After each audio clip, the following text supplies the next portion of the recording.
Bonjour, donc on se retrouve aujourd'hui pour une nouvelle vidéo sur GarageBand pour répondre à la question d'un abonné qui souhaitait savoir comment enregistrer plusieurs pistes à la fois, c'est-à-dire de faire de l'enregistrement multipiste sur GarageBand.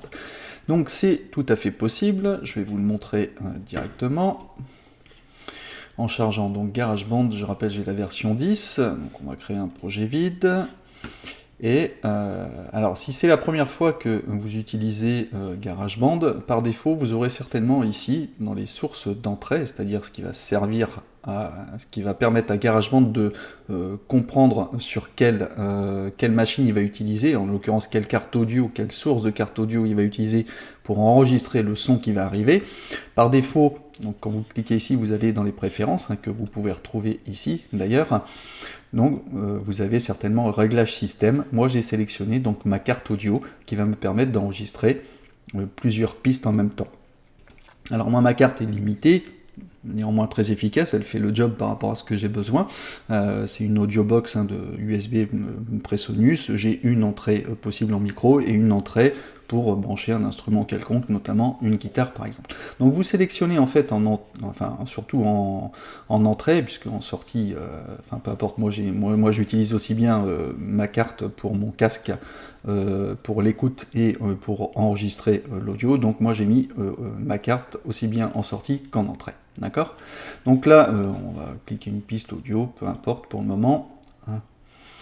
Alors je rappelle ici, vous avez les smart controls qui peuvent être affichés ou cachés. Pour l'instant, je vais me réduire à cette piste audio là.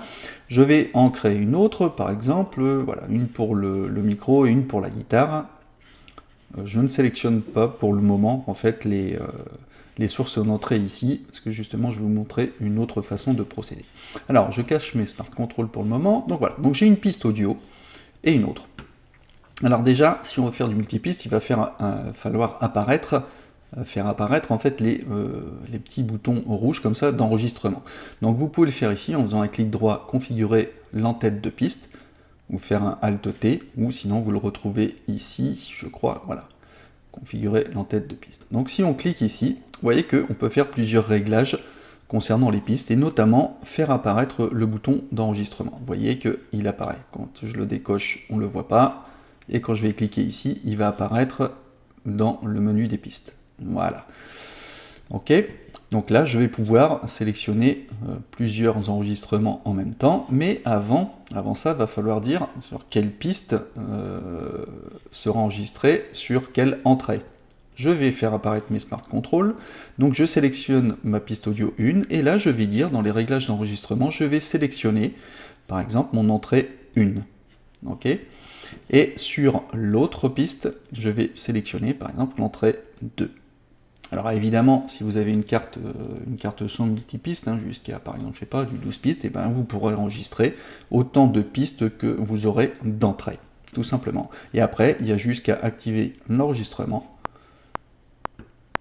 Voilà, et vous aurez, alors évidemment, l'erreur à ne pas faire, c'est de ne pas oublier d'activer, justement c'est un très bon exemple, c'est d'activer, de sélectionner vos sources d'enregistrement, justement. Parce que par défaut, quand ces boutons ne sont pas activés, c'est la piste qui est sélectionnée qui sert à enregistrer. Là, vous avez du multipiste, donc peu importe la sélection de la piste, on s'en fout, c'est tout simplement c'est que là, je vais activer l'enregistrement sur 2 pistes.